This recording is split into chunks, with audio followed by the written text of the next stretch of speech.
I've been a construction worker for over 20 years. It's not the kind of job that gets you applause or admiration, but it's honest, solid work. I've built homes, schools, hospitals, places that people depend on every single day. There's pride in that, a quiet dignity in knowing I've shaped the world with my own two hands. I don't wear suits. I don't drive flashy cars, but I earn well and I live with integrity. That's what matters to me. About 3 years ago, I met Angela. She was everything I thought I wanted. Beautiful, articulate, poised with calm confidence that drew me in. She was a nurse, hardworking and compassionate. And we connected through our shared values of working-class grit and honesty. Angela had a 16-year-old daughter, Kayla, from a previous relationship. At first, Kayla kept her distance, which I understood. I wasn't there to replace her father. I just wanted to support Angela and, if she was willing, be a part of their lives. After a year and a half, Angela and I got engaged and moved in together. I put my heart and hands into making her house a home. I renovated the basement, fixed the roof, redid the kitchen, all at my expense, with my own sweat and skill. When Kayla's father stopped paying his share of her private school tuition, Angela hesitated to ask me for help. But I didn't think twice. We're family, I told them, and to me, that word carried weight. I was proud to be the one holding things together. But Kayla never softened toward me. Instead, she grew colder and meaner. She sneered at my work boots by the door, wrinkled her nose at my calloused, dirt-streaked hands. One night, I overheard her on the phone, dismissing me as just some blue-collar loser, and insisting her mom could have done better. She told a friend not to let me come to her school's parent night. She didn't want people thinking I was her stepdad. Those words struck deeper than any physical blow. I said nothing that night, hoping it was just teenage rebellion. But it wasn't. The disrespect piled up. I rose when I offered her a ride, snide remarks at dinner, and never a thank you. Not for the tuition I paid, not for the roof repairs, not for the car I fixed. Angela saw what was happening. She tried to explain away, saying Kayla was just going through a phase, or didn't know how to express herself yet. But I knew better. Kayla knew exactly what she was doing, choosing to treat me like dirt. The final straw came at her graduation. I took the day off work, even skipped the big deadline. I wanted to be there to support her. Angela told me the school only gave 2 tickets, and she was giving them to Kayla's real dad and Kayla herself. I asked, confused and hurt, after everything I've done, why him? Angela avoided my gaze and said he specifically asked for the tickets. He, the man who rarely paid tuition and barely showed up, got the seat of honor. I stayed home, feeling like an outsider in my own life, watching TV in my work jeans and pretending I wasn't devastated. When they returned from the ceremony, Kayla walked past me without a word, clutching a bouquet, probably from her father. Angela looked at me as if I were the one being unreasonable. That night, I did some hard thinking. I wasn't angry anymore. I was done. Done paying tuition. Done fixing cars.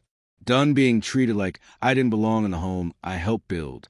The next morning, I told Angela I wouldn't be funding Kayla's college tuition anymore, even though we had loosely planned it. I also said I was moving out. At first, she thought I was bluffing, but when I began packing my tools and loading the truck, panic set in. You can't do this. She's just a kid, she pleaded. No, I said quietly. She's old enough to know right from wrong, and you're old enough to have stood up for me. That's when Angela dropped a real bombshell. She's still her father's daughter. He may not have paid much, but at least he never tried to replace him. I froze. So all this time, I said slowly, I was just a guy filling the gaps until he decided to show up again. Her silence spoke volumes. In the weeks that followed, Kayla's father suddenly became dad of the year. He started showing up more, taking her out, making a show of being there. Angela posted pictures online like it had always been the 3 of them, the perfect family.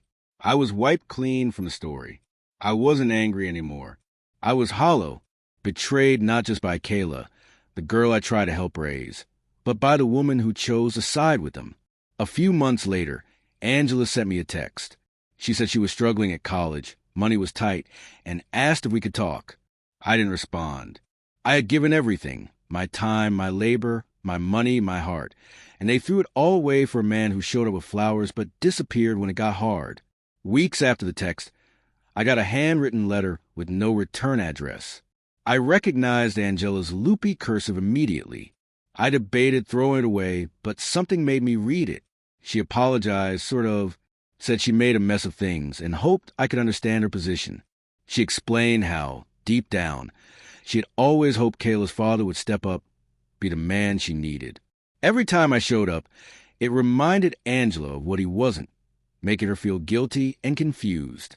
She said she never meant to use me, but struggled to balance gratitude with loyalty to Kayla's idea of family. There was no mention of the tuition, no recognition of the sacrifices I'd made, just more emotional gymnastics trying to justify how they erased me. I folded the letter, slid it back in the envelope, and tucked it away. I wasn't angry anymore. I was done. I rebuilt my life slowly, bought a small house outside the city, and poured myself into fixing it up. I started my own contracting business, stayed busy, and met new people. I rarely spoke of the past. About a year later, I ran into a mutual friend at the hardware store. He told me Kayla dropped out of college. Angela wasn't doing great either. Her ex split again, took off a few months after Kayla moved back home. She talks about you sometimes, he said quietly. Says you were the only stable thing they had. Maybe if she'd been braver, things would have turned out different. I said nothing, paid for my lumber, and left. That night, I sat on my porch with a beer, staring at the fence I'd built earlier that day. There was peace there, quiet, no yelling, no tension, no one taking me for granted. Then a car pulled up slowly, and Kayla stepped out. She looked different, older, thinner, but still guarded, like she didn't know how to be around me. I stood, but didn't move toward her. I know I don't deserve to be here, she said, her voice shaking. Mom doesn't know I came. I waited. I was awful to you. I thought I was being loyal to my dad. But he left again. You were the one who showed up every time, and I treated you like trash. Silence hung between us. She looked down. I dropped out, couldn't keep up with tuition. Honestly, I didn't even know why I was there. I was just trying to make them proud. But they're not around anymore. I didn't know what to say. Part of me wanted to tell her it was too late, that sorry didn't fix everything. But I saw something in her eyes, the first real ownership I'd ever witnessed. I don't expect you to forgive me, she said. I just wanted to say thank you for everything. Then she turned and walked back to her car, driving off into the night. I stood there a long time after she left. No, her apology didn't erase the pain. It didn't change what happened, but it was the first honest thing she ever gave me. That night, I took Angela's letter out one last time, read it, then burned in the fire pit out back. Watching the paper curl, blacken, and turn to smoke, I realized some betrayals don't come with neat endings. Some goodbyes don't offer closure, just space, distance, time. And maybe sometimes that's enough.